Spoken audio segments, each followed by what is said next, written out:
Hey there, beautiful people. Welcome back to the channel. I hope you guys are doing well. Thank you so much for clicking on this video. If you're new, my name is Taylor and I am a stay-at-home mom who also is a content creator. Today I'm going to be sharing with y'all all of the filming equipment, apps, tools, everything that I use to create content. Let's get into this video and stop rambling. First things first, everybody is going to tell you this. Your iPhone. Use your phone, girl. Use your phone.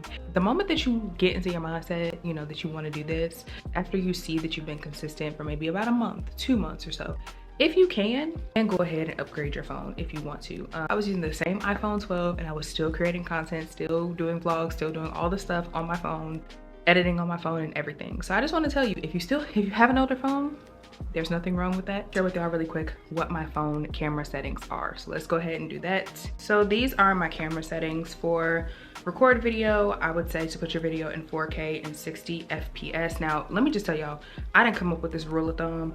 This rule of thumb, I feel like everybody and their mama, every creator that you can ever think of pretty much has their phone in this sort of setup. All the things that I do or have on my camera. The other thing that I like to use is to create content more so for YouTube, Canon G7X. It does function a lot better off of great lighting. I don't live in the most lit environment, so I definitely recommend that you make sure you have a ring light or maybe some type of attachment light or something like that. But for the most part, as long as you're sitting in front of some natural lighting, for reference, I live in Seattle, so if that makes a difference. Like right now, it's like semi-gloomy with the peak of sun, and I feel like the lighting right now is actually really, really great. So if that gives you some reference as well. Aside from that, here are two of the tripods that I use. The bigger tripod, I use this one for my Canon G7X, and I only use this if I need to film my phone and film on my camera for something. So say I'm trying to capture whatever I'm doing for the vlog, also on TikTok, then I will put my phone on this skinnier tripod, which both of these I got from Amazon because it's really compact, and it also helps me if I need to film something out in public, like in the parking lot or store, just whatever. Another gadget that I actually enjoy, and I didn't think that I was gonna like this. This is one of those 360 rotatable mini phone stands. This is great if you are starting out and you're trying to grab some day in the life content. Maybe you're trying to grab some cooking content. I've also seen a lot of people use this if they are on live, like if you're on TikTok live or Instagram live, YouTube live. Thing you can do if you are filming YouTube with your phone, you can turn this either horizontal or vertical for your phone. There's a little person right up there at the top. So you basically just want to tilt the camera up if you have it down lower and you're standing, and then if you're sitting and you want to capture content, you just push the camera back in and it'll actually stay if you have it at eye level. So there's a little tip. This, and put the stand on your tripod, so it makes it even easier to utilize this in your tripod and not have to keep turning the phone around in your tripod, readjusting things. When you have a tripod, it can be kind of difficult to or frustrating to have to readjust things as you're trying to move around or capture whatever content you're capturing. So you can also use this connected to a tripod. My camera, just in case you're wondering, is the Manafort to hold my Canon. This is what that looks like holding it. And then if you ever watch my vlogs and I'm always tilting y'all up, that's this thing here. And then of course I have an attachment to go to the shorter tripod for my phone when I want to film content. These are really inexpensive. I think I actually got these in a pack on Amazon. Now let's get into some editing things that I like to use. I have a MacBook, and on my MacBook, I just found this out. I recently just purchased CapCut Pro because I just felt like, one, I was not ready to purchase Final Cut Pro. For my MacBook, I just have on here Final Cut Pro and iMovie editors that I use. I also use CapCut on my phone to edit all of my TikToks, iPhone content, short form content. I edit those on CapCut. If you guys want a video on how I do some basic edits, because I'm no pro at all, but I can definitely show you how to slice together a vlog really quick, get you a nice vlog done under 60 seconds, under 90 seconds. That's all I pretty much use for editing. But some other apps that I absolutely love to just help me in creating content are Canva, because I use that for my thumbnails.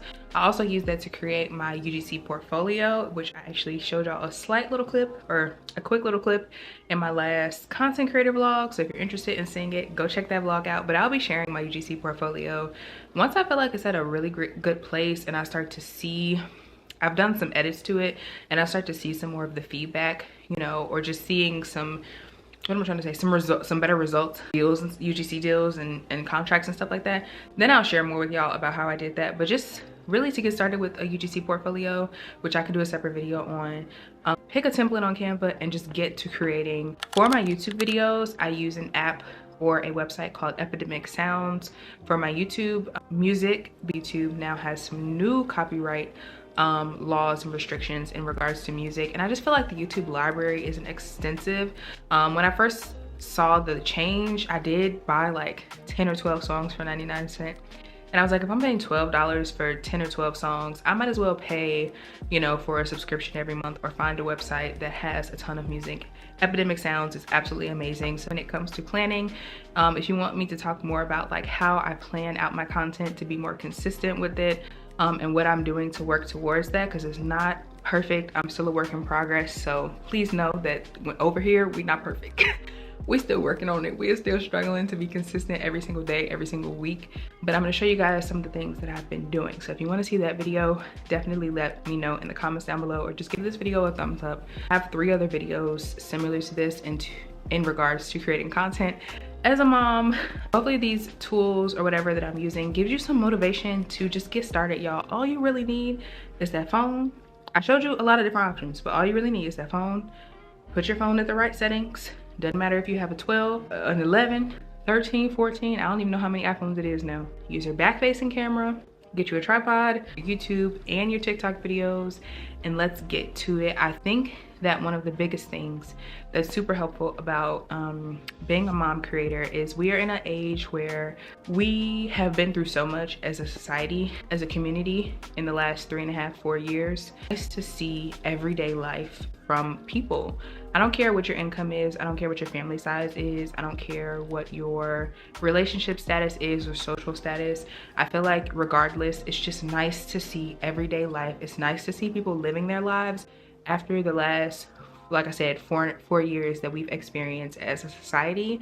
And so regardless if you want to make this, you know, a full-time income, or if this is something you want to do, because as a mom as well, it's hard sometimes when you feel like you're consumed by your family and household and kids and all these extra layers. You feel like you're slipping away from yourself. A lot of days creating content for me personally is the one thing that I get to do for me while still showing up for my family.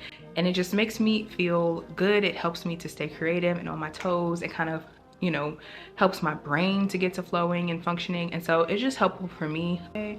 And I want you to also know it's okay for you to do mom content, but also throw some of your things that you like, your hobbies, your feelings, your thoughts into there. I think that's what makes it more realistic, and that's what helps people to connect with you. Again, it's all about building community and just showing real life so that we can all feel a little bit more uplifted, encouraged, inspired, or just that we're not alone. So hopefully this helps. I'm excited for you. Okay, your stuff, you're gonna get on your Zoom. Okay, in 2024 we're getting on our Zoom.